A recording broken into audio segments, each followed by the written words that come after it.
Okay, dear diary, hello. This is part 3 of some of the details of the Rachel Trachtenberg trials, arrests, etc. As I was telling you before, the story is mind-bogglingly elaborate. It is an octopus of thousands and thousands of separate scandals, all linked together to achieve a horrific result.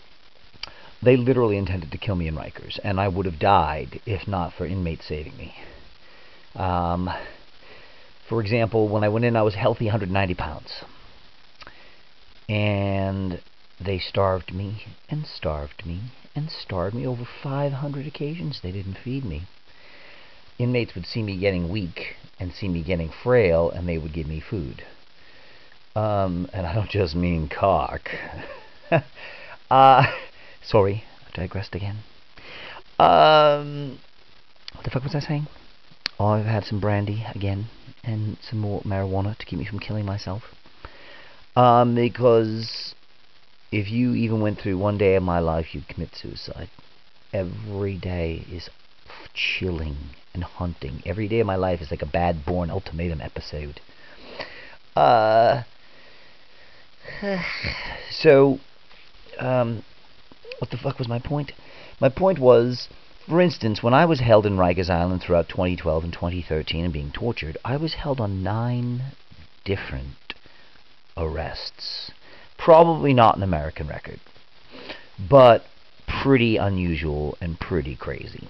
9 separate arrests, all misdemeanors. Now that may be an American record. I would dare say you cannot find another American who has been held in jail on 9 separate misdemeanors simultaneously. Felonies, perhaps. Because some people, big people, they go after with everything they got.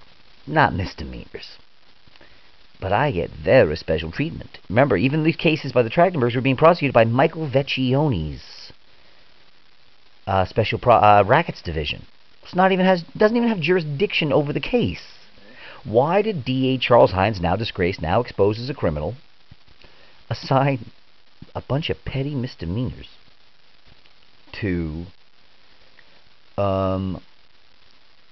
deal with to Michael Vecchione? Google Michael Vecchione, Veccione, Vecchione. Google him. Oh, even federal judges have slammed him as a scumbag. But he has immunity, so he can't be imprisoned for all of his federal crimes. Wee! And some people still think, well, just because the dirtiest DAs in America help the Trachtenbergs put you in jail, that doesn't mean the Trachtenbergs are less legitimate. Oh, actually it does. That's why Goodbye Blue Monday shut me down when I started telling people of some of Hines' scandals. They said, if people find out about Hines' scandals, the Trachtenbergs and the rest of us look like a bunch of fucking criminals and frauds. But there's nothing they can do to stop it. Hines was exposed everywhere. Vecchione was exposed everywhere. I've been totally vindicated. Even worse, the law they used to put me in jail, the Trachtenbergs, was found to be unconstitutional in spring of 2014. Ha ha ha ha. Man, the hits just keep coming. See, again, I'm always vindicated in the end. The question is it of any use? Who cares if when I'm 90 everyone says, you were right and we should have listened to you? Who gives a fuck? Everything's been destroyed. Why not listen to smart people in the here and now? Why not listen to the honest people in the here and now and not listen to the bullshitters? Is that really unreasonable? I've proven myself over and over again. I've been vindicated over and over again. Every reporter knows I'm the smartest reporter in New York. Everyone knows that. They write my stories long after I've already written the story. Example, this summer, the New York Times and everyone else in New York City reported that Mike Bloomberg is breaking his promise of never returning to Bloomberg LP, his giant corporation. I wrote that story in 2001. I said, he's lying to all of you. His promise is false. Every one of his campaign promises proved to be false. I live in a city of idiots and ass-kissers. Please kill me. Please get me the fuck out of New York City. You can't put the most honest man and the smartest man in world history in the dumbest city with the biggest liars and fucking scumbags. So the story is, that's why you're not going to get much of a story. You're going to get random facts thrown at you and no coherent story here. Because I can't give you a coherent story. The Rachel Trachtenberg arrest came 5 months after I'd already been locked up and was being held in Rikers and tortured. Or 4 months, maybe 4 or 5 months. You understand? I was already being held in jail on 4 charges, maybe 5, maybe more. I forget right now.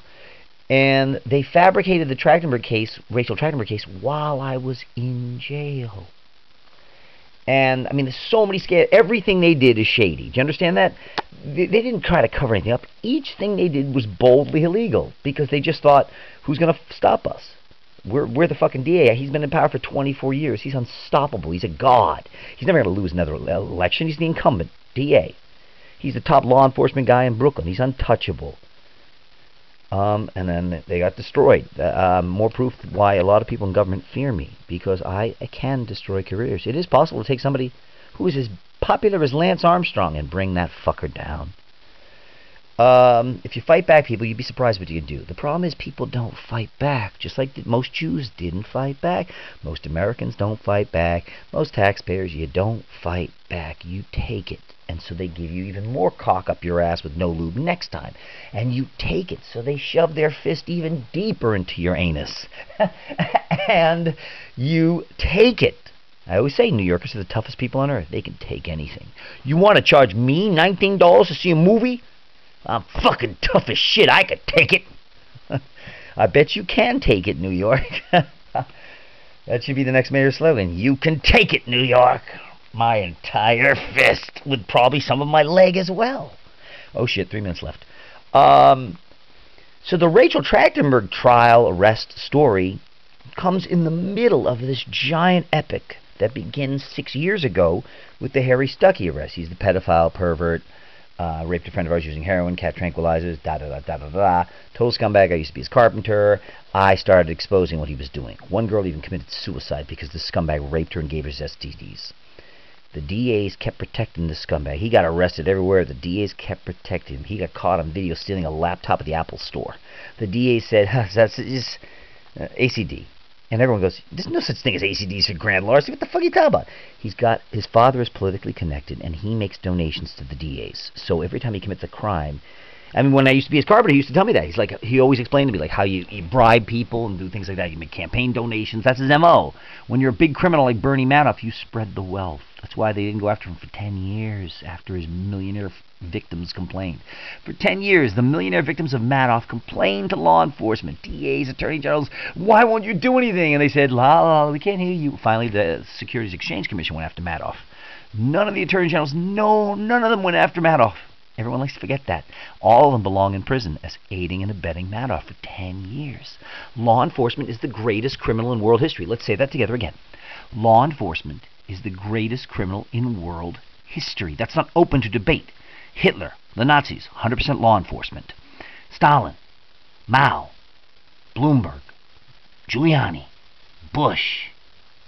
Every time you see mass murderers in history, the biggest ones, Caligula, Caesar, the Vatican. Well, actually, the Vatican, I don't know enough about history. The Vatican, I don't know if they ever count as law enforcement. But then again, the kings had their armies and stuff who were law enforcement. I mean, their military was the same thing as police, but I don't know. I mean, the Vatican does have its own, not quasi-military? Whatever. Remember that. Law enforcement throughout history is the greatest villain. The greatest killer. The greatest villain. Please, spread the word. People need to wake up. Judge is another word for criminal. DA is another word for a super criminal. Police officer is a word for most likely a criminal. Politician is a word that means most likely a criminal. Because power corrupts. That means if you have power, you're probably a criminal. Why don't we automatically investigate anyone in power? That was my plan as mayor. Oops, 1 minute. I'm going to tell you some of the funny details about the Trachtenberg trials in Part 4. All 3 Trachtenbergs testified. Rachel, Tina, and Jason. Mom, dad, daughter.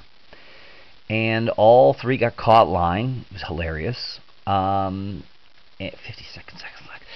Shit. The trial lasted, like I said, 2 weeks, with a week in the middle interrupted by Hurricane Sandy. But the dirty tricks they did, like, for example, the jury's there waiting for me on the Monday after Hurricane Sandy. I'm waiting to be shipped there to start my trial. I'm doing my defense case. This is my big moment to tell them my side of the story. Oh, but the DOC just doesn't pick me up. Don't you hate that when you're on trial and the Department of Correction correction, just forgets to pick you up in the middle of your trial. They did that to me in 2 or 3 of my trials. It's a way of it's like you wear the jury down. You wear the courts down. And then they run out of time for your defense case. Oh, I'm sorry, ladies and gentlemen, we're going to have to bump our guest, Christopher Brodio's due process. Maybe next week we can schedule him back in there. We ran a little long tonight.